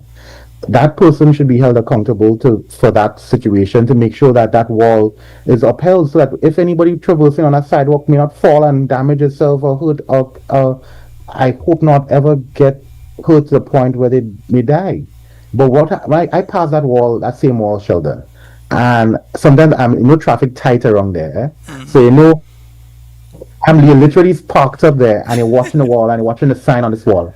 And you're saying, boy, looking at all the cracks, you see how deep the cracks is, you seeing how high this wall is, and you know You're seeing if what is to come. You know what is gonna happen. and the thing about it is that it is not rocket science. If with the what's happening with the structure of that wall, it's not the first time a person has made that fix. You know what I mean? That this is probably the second or third, and engineering that kind of structure right close to public road. What happens if there is a bus of school children on the way, and there's a heavy rainfall that day, and that wall gives away? We'll all be screaming and saying, "Oh, how we did not know, and why that had to happen." When we see in every day, time is passing and no one is addressing the problem. These is something that we need to like create, and this is not something that is easy. Yeah? I'm not trying to say like we mentioned in this issue, but it's not an easy issue because it's a private home, and government cannot just come on someone's private property and just do something like that. It has to be a situation of policy framework that protects citizens on the public road by the people But who are on the private. in this case, I believe that there is something that government may be able to do because it is endangering the general public. It is. You literally have thousands, not hundreds, thousands of people that are passing at that point every single day. There are Yep. probably people passing there as we're speaking right now. There are people Yep. passing at that point, and everyone's lives are in danger. And it is beholden on the government to take action in relation to that. You cannot see a clear and present danger where people can be killed, people can be maimed, life and limb can be taken away, and just leave it and say, well, okay, well, that's their thing, they go sort it out. No, you have to step in at some point and Have do to. what has to be done using whatever laws are available. You have to step in at some point because I'm telling you, that is a dangerous situation. And we all have relatives that are passing there whose lives are also being put in danger, friends whose lives are being put in danger. We cannot have that situation continuing. It needs to be addressed. Even if the private owners are not capable of handling the situation, it's a good point for government to step in and decide that they're going to address Yeah. the issue. You cannot Yeah. just decide you're passing as the MP, you're passing and you're watching that and saying, oh, the thing getting deeper. No, you have to step in and get Yeah. something. You're waiting until it collapses on people. I mean, No, it's you totally can't do that. disgusting. Yeah, it's totally And we have to disgusting create what's safety taking place there. protocols. Yeah, We have to create safety protocols. yeah. Again, addressing it will cause a little disruption in the traffic. We don't mind. Yeah. Disrupt the traffic for a little while and deal with it. But Yeah. it has to be addressed because it is endangering folks. It I is. believe it's better to be safe than sorry, yeah? Yeah. And I travel that road. It could be me, Sheldon. It could Yeah. be me sitting long in traffic. And I'm concerned, just like anyone in the South is concerned, because all of us traverse that road. And either in a bus or a private vehicle, we all pass that road.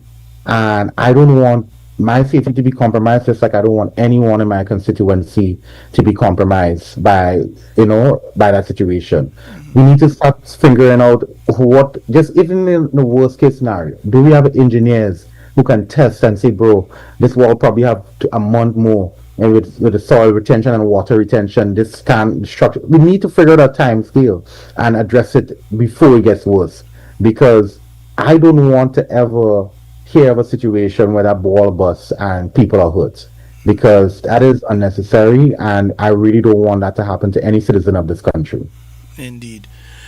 Folks, I'm speaking with Mr. Christopher D. Ali Jr. We're speaking about, you realize we're speaking about the South, we're speaking about various issues and so on. Mr. D. Ali, I know we're running out of time, but I want to ask you this question. Yeah. The fishing situation. Yeah, brother. My goodness. I know that you have friends in Petit Martinique, you have friends in Carriacou. I am seeing the worry. I'm looking at some posts by some of the fishermen in Petit Martinique. You remember, these are the same people who Beryl disappear the place. Their Yeah. homes, some of them still in tent. And Mm-hmm. they've been trying to fish to try and build back up money to be able to do their house and so on. And now the main market that they have is about to disappear. In fact, I see that the government has put in place a set of meetings. I think there's one tomorrow, I think, in St. George, and there's some other meetings with stakeholders to explain the impending ban. So, in other words, they're admitting that, hey, this most likely is going to happen. We can't stop it right now, but we have to do different things to stop it. Like they just realized, because this was something that was there for a while, so it is not something that they just realized. Your take on this particular one?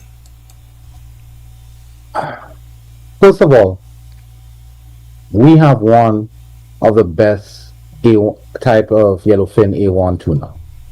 I would anyone who tell you whoever go to Carib Sushi and has eaten at Carib Sushi will tell you Grenada has some of the best tuna, bar none.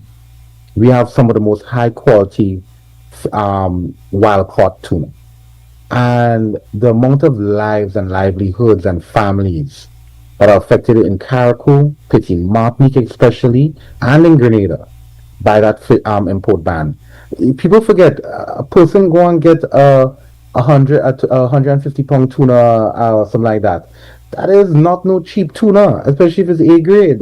You're talking 20 plus $1,000. Mm-hmm. The reality is that when people go there, fishing is not what it was before. The value chain right now on fishing is a very expensive luxury product. And right now, we have been doing well in developing that industry. I think the last figures is that we export close to 50 million US a year in tuna to the US and other fishes. That is an incredible growth over the years, and I see it can be growing even to higher levels. The fact that we have made such a abhorrent lack of diplomacy skills to ensure that we did not put that market in jeopardy is a little sad. I'm worried because I've talked to people in Carriacou and PT Martinique this weekend when I went up over the weekend. I didn't rush back down to Grenada. I didn't come back till Monday morning. So I spent the weekend there just liming, talking to individuals and hearing their opinions. And the fear you see on people's face when they talk about that, because they know this is how they protect and take care of their families for generations. And this is not just a job for them, this is their entire life. And not being able to have a market for their products is a huge scare for their future and their families. So, whatever the government needs to do, whatever diplomacy they need to do and reach out and back channel, whatever conversations they need to have, and whatever humble pie they have to eat to make sure they walk back whatever they have to walk back to and ensure that we keep that market is the most important and profound thing they have to do. Because, as I said, most of our conversation has been talking about all the different things that are affecting our economy, and it's not good. It's slowing down. This Sheldon as a next thing again is too much for our Grenadian people. We can't we're treading water, and we can't be just having our government pushing us deeper into the water and having us drown. We need to find a way to make sure to protect that market and even find ways to grow it. I'm not just saying if America and the US is having that fifth stock at risk, what are the plans and the projections to make sure to push that growth and that development in new markets? I see Amazon creating a whole hub in the Dominican Republic to make sure they can avoid a certain tariffs and everything, and make sure they can have kind of import export that situation. What are our plans to make sure we airlift all our fresh tuna to new markets in either Europe or Brussels or other parts in the globe? Or the What are our biggest, or the plans? biggest market, Japan, where they Japan. spend top dollar for high quality fish. How Thank can you. you get the fish now in the shortest possible time from Grenada to Japan? which would most likely Exactly. mean you have to get it to Miami, from Miami to California, from California to Japan. That's the route I would have used anyway, to get it There's to Japan. there are newer routes people using right now. You can go direct. You can go from. If I'm thinking out loud here, you can like go to South America, go overland to either ports that are facing Chile, Argentina, Mexico, and just take because they are China has developed ports on that side of the South American coast to ship direct to China. And direct to China doesn't mean direct only to China. It stops on routes such as Singapore, Malaysia, Japan, Taiwan. So these, like finding the access to those ports servicing the East Coast and the Asian markets is where we need to position. But as I'm saying, I'm not going to abandon the US market. I would find whatever we have to do, whatever certification we have to get, whatever call we have to make sure we protect this fishermen is of utmost importance. Because when I listen to people in Carriacou, PT Martinique, and Grenada in the fishing sector, Brother Sheldon, these people are talking with the deepest dread right now. They cannot fathom not having a market like that to sell their goods. Them man just start to get a good rhythm. People invested into new boats. People have still have mortgages to pay on their boats. They have families to feed. I don't ever want to consider a situation where we are losing the US market. I hope and I pray that this administration can do whatever they need to do to make sure we keep that market in the US. But I would also say we're entering a period in the world globally where trade and all these what I would consider reliant trade partners are changing. We need to start looking at the world as it is now and not what we hope it to be. We need to start looking at how we can take advantage as a small economy and not try to play big and bad in the global economy. We need to find a way to make sure we're friends of everyone and enemies of none, and make sure that we can make sure to work well with all our partners to make sure that we are an economic hub for the world, and that every one of our partners, either China, America, South America, Africa, Europe, anywhere in the world, we're open and we're friendly and we all want to do business, but do business that is advantageous to the Grenadian people. And that is what I believe. Yeah, we ain't going and tell people take all your visa or take all your No, damn no, visa. We have time for that sort of thing. no. Mr. Diali, it's been wonderful speaking with you. We're quickly running out of time. We only got a few minutes left. Your closing statements to the people of Grenada, Carriacou, and Petit Martinique, and in particular the people of South St. George. Well, that's me and your constituency in Sheldon. Yeah, So, you man. know, Yeah. I mean, it's been I a find you pleasure. knock my door yet. You ain't knock my door yet. You need to be home so I can knock the door, Sheldon. No, I just want to say it's been a pleasure to sit here with you and your audience. I know it's been a while since we caught up properly. I just want to say to everyone who's listening that I am happy to engage anyone, not just on talking points. I want to engage anyone on the street. I'm willing to talk about my ideas and what my vision is for Grenada. I think the New National Party has always been a tried and true party in terms of delivering for this country. And I'm only trying to bolster that legacy by making sure I approach problems in a manner that befits the New National Party. We're not here just talking gibberish and just saying ideas because we see it on YouTube. We are talking things that we believe that can make a profound difference for Grenadians and for the people of the south of St. George's. It is economic.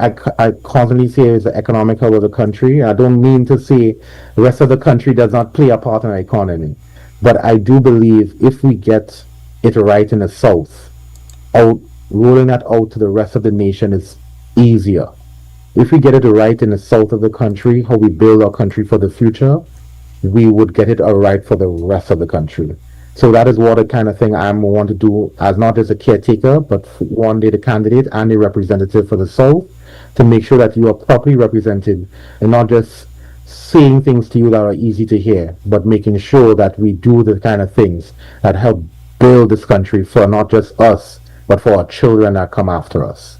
So that is what I am trying to embark on, and I hope that you can join with me and help support and come with the new national party and help build this country for a brighter future in Grenada. Thank you very much for everybody listening, and I really do hope that that when you see me out in the community, please engage me and let's have a chat.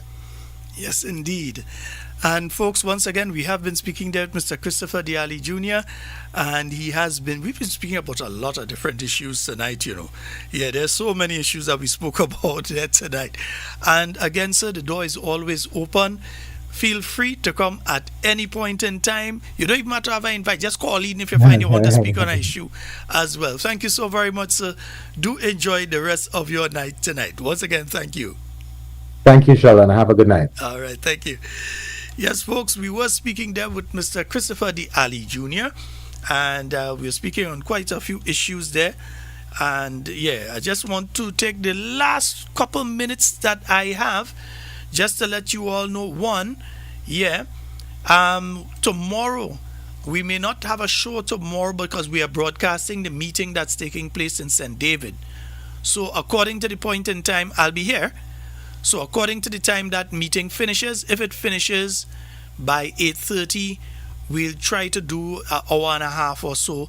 If it finishes 8:45 or so, we'll still try to do at least an hour show, hour 15 minutes, whatever it is. And on Thursday, we also have a meeting that's going to be taking place. Let me just make sure on the venue. I believe it's in Rose Hill. That's the St. Patrick. Let me make sure if it's St. Patrick East or St. Patrick West. Yeah. Yes, St. Patrick East. Yes, St. Patrick East. When I say Rose Hill, I'm supposed to know immediately St. Patrick East. What do me? Yes. St. Patrick East Constituency Branch. They are having that meeting taking place in Rose Hill, St. Patrick at the Top Junction. If you know Rose Hill well, you know it's Top Junction. And that is taking place from 6:30 on Thursday. That again will be streamed as well. So if we do not have show tomorrow because the meeting has gone past that time, on Thursday there's also going to be a meeting from 6:30 that will be broadcast as well. And if that goes past the time, if it goes up to a certain time, yes, we will be attempting to do a program on Thursday night as well. I'll set up and everything and be waiting. If not, then we'll be doing the Friday program as per normal. Yes, we're still accepting your donations, and so towards the Friday program, especially now, especially now, we're still accepting your donations towards the Friday program. Folks, that's all the time we have tonight for Talking Points. Once again, we'd like to thank our guests for tonight, Mr. Christopher D. Ali Jr. and our caller Val Adams and Wade, and all of you who have been listening to the program tonight and have contributed in whichever way, those of you that have been sending messages and so on, and who have been assisting in whichever way possible. We want to say thank you to each and every one of you. My name is Shalon Scott. I'm out of here. Love each and every one of you. Let me just make sure I get everything proper here. Yeah, love each and every one of you. My name is Shalon. You see the thing, want to do your own thing in the background there? Nice. I had to cut it out there. Nice, yes. And in whatever you say and do it safe and secure. I want to be speaking to and with you. And the city voice want to go at the end now. Want to be speaking to and with you, and definitely not about you. I am out.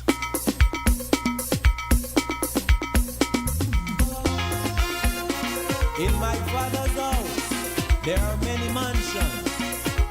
If it wasn't so, I would have told you.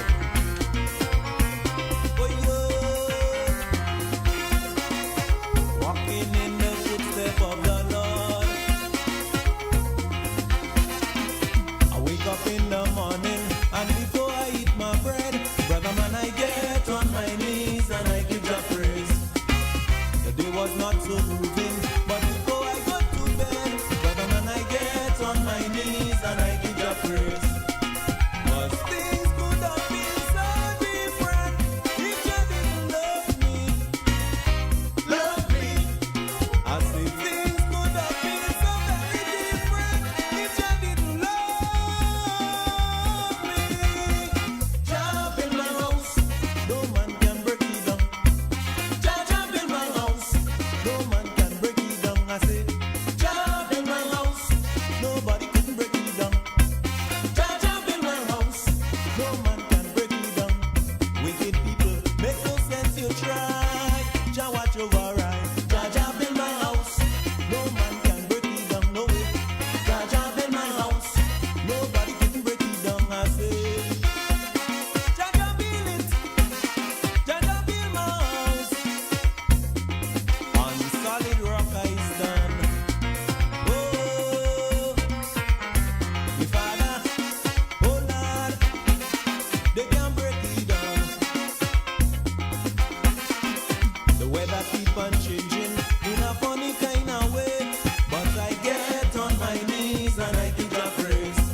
over right. Jaja build my house, no man could break it down. I say, Jaja build my house, nobody can tear it down. No way. Jaja build it, me father build my house. Oh Lord.